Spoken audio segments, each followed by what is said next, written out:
네, 그러면 이번에 윤석열 대통령의 나토 정상회의 참석의 의미는 무엇인지 우정엽 세종연구소 연구위원과 함께 자세히 짚어보겠습니다. 자, 어서 오세요. 안녕하세요. 네.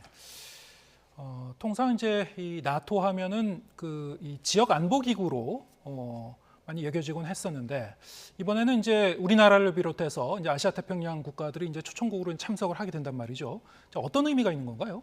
말씀하신 대로 이제 나토 북대서양 조약기구는 이제 북유럽 국가들을 구소련의 위협으로부터 이제 보호하고자 하는 동맹의 형태로 시작이 됐습니다. 네. 그렇기 때문에 그 동맹의 목적이나 아니면 지리적인 범위에 있어서 이제 한정적일 수밖에 없었는데 네. 이 글로벌 안보 환경이 이제 점점 복잡해지고 특히 이제 러시아와 중국이라는 국가들의 행위가 이 나토를 지탱하고 있는 자유민주주의라고 하는 가치를 이제 위협한다고 느끼게 되면서 이 나토의 지리적 범위, 그다음에 의제의 범위라는 것이 계속해서 확대되고 있는 상황이었습니다. 특히 이제 러시아의 우크라이나 침공으로 이제 촉발된 상황과 그러한 러시아를 지지하는 중국의 입장, 뭐 이러한 것들이 이번에 나토 회원국들로 하여금 아시아 태평양 지역에 있는 국가, 특히 우리나라를 포함해서 같이 앞으로의 나토의 비전을 논의하는 것이 필요한 상황이다라고 느끼게 한 것 같고요. 그러한 차원에서 한국을 초청했고 한국도 국제사회의 역할을 마다하지 않을 뿐만 아니라 우리의 국력에 걸맞는 역할을 해야겠다라는 생각 때문에 참석한 것으로 생각이 됩니다. 네. 그러니까 이제 미국과 유럽 국가들이 이제 주축이 됐었던 이제 나토가 아시아 태평양 국가하고도 이제 연계가 되는 그런 상황이고 이게 이제 지난해와 올해 뭐 이렇게 계속 지금 계속되고 있는 어떤 중요한 어떤 흐름이군요. 그러니까 러시아는 이제 어떤 글로벌적인 영향력을 행사한다기보다는 네. 과거 구소련의 어떤 행태에서 이제 벗어나는, 그러니까 이념을 기반으로 한 위협으로부터 이제 벗어나고자 하는 모습을 이제 충분히 보여주지 못했고 그것이 이제 올해 우크라이나 침공으로 드러난 것이고요.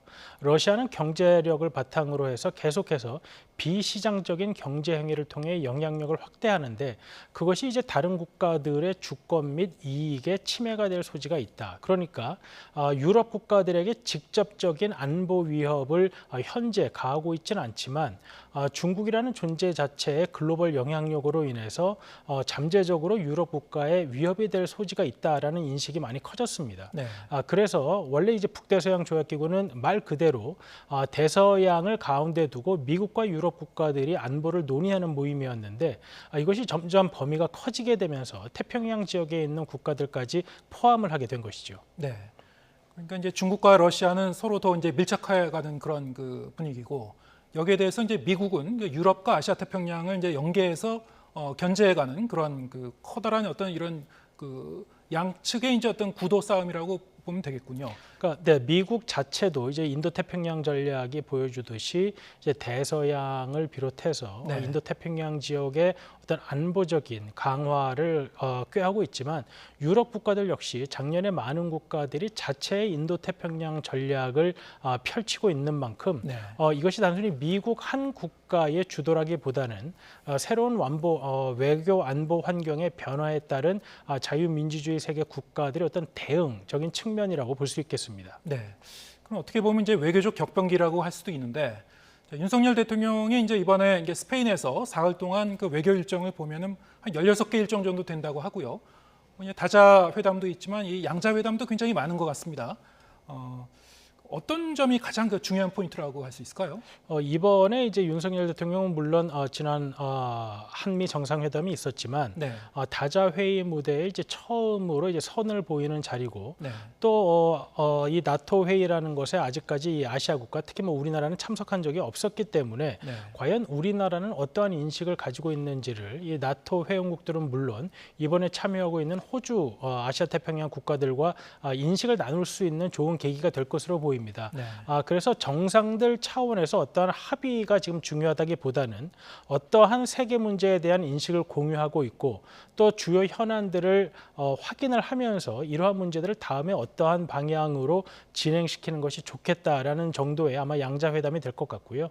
이 다자회담에서는 이제 우리나라가 지향하는 우리나라의 위치 그리고 세계 질서가 나가야 할 방향에 대해서 윤석열 대통령이 가지고 있는 철학을 다른 회원국들 그다음에 참여국들의 정상들과 공유할 것으로 보입니다. 네. 강야 양자회담 같은 경우에는 좀 그 회담 시간은 좀 짧다고 합니다만 그래도 이후에 또 이어지는 추후 다른 회담으로 이어지는 어떤 그런 의미들이 좀 있을 것 같고요. 지금 말씀하신 대로. 자, 그런데 이제 이번에 윤석열 대통령이 이제 이 나토 정상회의에서 한 3분 정도 또 연설하는 기회가 있죠. 네, 어떤 점을 강조할 걸로 보시나요?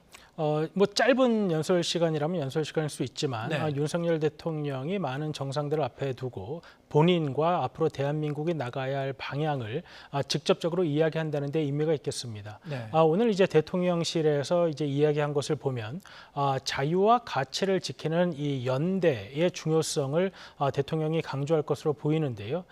이러한 것은 자유와 가치를 자유민주주의를 지키는 이러한 질서 유지에 많은 국가들이 힘을 보태야만 지금까지의 안전과 번영을 가능하게 했던 그러한 질서가 앞으로도 유지되고 더 심화될 수 있다라는 측면에서 우리의 국익과도 매우 일치하는 바가 크다고 볼 수 있겠습니다. 네.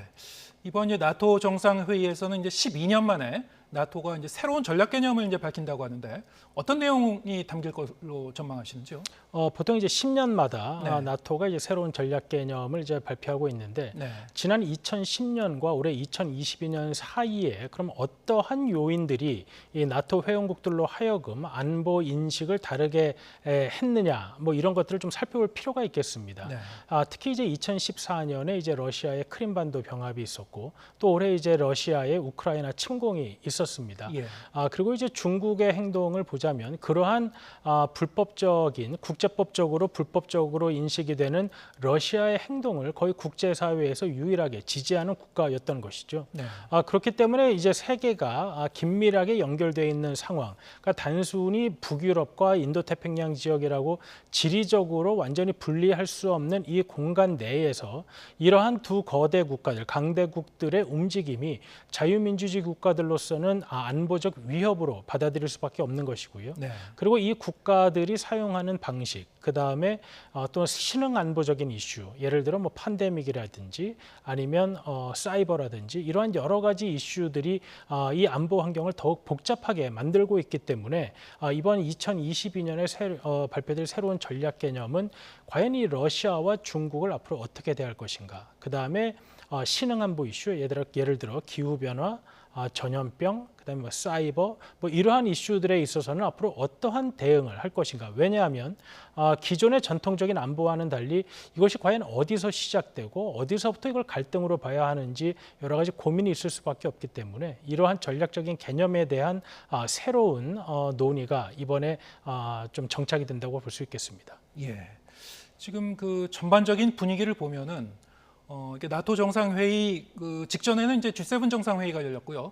미국은 이제 G7 정상회의, 나토 정상회의 이렇게 이어지면서 아까 말씀하신 러시아나 중국에 대한 어떤 그 견제의 의미도 이제 담아서 이제 그 진행하고 있는 셈이고 거의 같은 이 시기에 중국 같은 경우에는 이제 브리스 정상회의를 열었죠. 브리스 정상회의에는 이제 개도국까지 참여시켜서 좀 확대된 형태로 또 이렇게 진행을 했다고 하는데. 양쪽이 이제 뭐랄까요, 이 세 과시 뭐 이런 기싸움 뭐 이런 느낌도 좀 듭니다. 자, 이런 분위기에서 한국의 대통령이 나토 정상회의에 이제 참석했다는 것 자체가 일단 러시아나 중국 측을 좀 자극할 그 가능성도 없지 않아 보이고요. 앞으로 이제 우리 외교에도 뭐랄까요, 대중 외교에 좀 부담이 될 소지도 좀 있을 것 같은데 어떻게 보시는지요? 이번에 이제 윤석열 대통령이 이제 한국을 대표해서 나토 정상회의에 참석한 것은 네. 이 러시아와 중국이라는 두 국가를 배격하거나 아니면 국제사회에서 고립시키기 위한 전략을 논의하러 간 것이 아닙니다. 네. 다만 러시아와 같은 국가가 이제 국제 규범을 어기고 이제 우크라이나를 침공한 행위는 러시아를 직접적으로 국제사회에서 고립시키기 위한 목적이 아닌다고 하더라도 우리가 그 행동을 규탄하거나 아니면 바로잡기 위한 노력을 해야 할 필요는 있는 것이죠.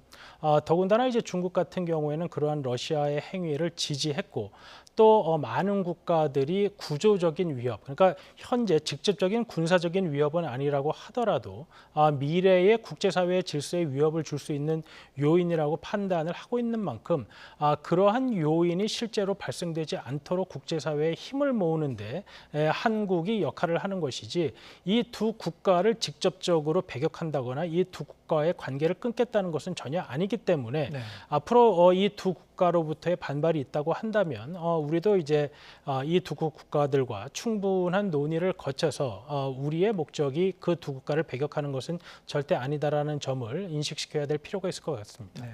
상당히 좀 신중하고 전략적인 접근이 필요하겠군요. 네, 그렇습니다. 네. 지금 이번 스페인 일정에서 이 한미일 정상회의가 열리죠. 지금 내일 열리는 걸로 되어 있는데 4년 9개월 만에 열린다고 해요. 시간은 한 30분 정도 잡혀 있다고 하니까 긴 회담은 아닙니다만 어떤 의미를 저희가 기대할 수 있을까요? 말씀하신 대로 이 한미일 정상회담이 사실 모이기가 참 힘들었습니다. 네. 그동안 코로나도 있었지만 삼국 정상 간 그리고 삼국 정부 간 여러 문제에 관한 인식 차이가 삼국 정상이 모이기 힘들게 만들었었는데요. 네. 지난 6월 6월 샹그릴라 회담 때 싱가포르에서 삼국 국방장관이 모여서 삼국이 당면하고 있는 북한의 핵과 미사일 문제에 대해서 논의한 적은 있습니다. 이번에 회담 의제가 어느 정도까지 포함이 될지는 아직 알려져 있지 않지만 일단 기본적으로는 삼국 정상이 지금 나날이 고도화되고 있는 북한의 미사일 문제와 그리고 또 앞으로 발생할 가능성이 높은 북한의 핵실험에 대한 대응 같은 면에 있어서 삼국이 어떻게 공조를 하고 또 안보 대응을 할 것인가를 논의할 것으로 보이고요. 이번에 시간이 길진 않지만 이번 삼국 정상회담을 계기로 삼아서 앞으로 삼국의 안보 협력이 더욱더 강화되길 기대하는 그러한 전망이 많이 나오고 있는 상황입니다. 네. 조만간 이제 7차 북핵 실험 좀 예상되고 있기 때문에 그런 점에서도 이제 이 삼국 간의 이 안보 대응 공조 방안 좀 논의될 걸로 좀 기대를 하고 그리고 이제 성과를 예상해 보겠습니다. 그런가 하면 이제 한일 정상회담은 열리는가 했는데 결국 이제 무산이 되는 그 분위기죠. 일본이 이제 다음 달에 참의원 선거를 앞두고 있는데 그 점이 좀 많이 작용한 것 같아요. 네, 7월 10일에 이제 일본 참의원 선거가 있고, 예. 우리나라에서 이제 일본에 대한 여론이 안 좋은 만큼 또 일본 내에서도 이제 한국에 대한 여론이 썩 좋은 편은 아니기 때문에 네. 현재 한일 간의 현안이 어느 정도 좀 극복이 되는 모습을 보여야만 양국 지도자가 이제 회담을 하는 이제 명분을 이제 만들 수 있다고 본 것 같습니다. 네. 그렇기 때문에 현재 아직까지 양국 간의 현안이 양국 간에 빠르게 회복이 될 만큼 합의가 된 상황이 아니기 때문에 이번에 이 한일 간의 양자회담은 이루어지지 않을 가능성이 높아 보이는데 네. 그럼에도 불구하고 한일 정상이 미국을 포함한 삼국 정상회담에서 삼국이 공이 마주하고 있는 안보적인 환경을 논의한다는 것은 그럼에도 불구하고 의미가 있다라고 보겠습니다. 예, 알겠습니다. 오늘 말씀 여기까지 듣겠습니다. 우정엽 세종연구소 연구위원과 함께했습니다. 고맙습니다.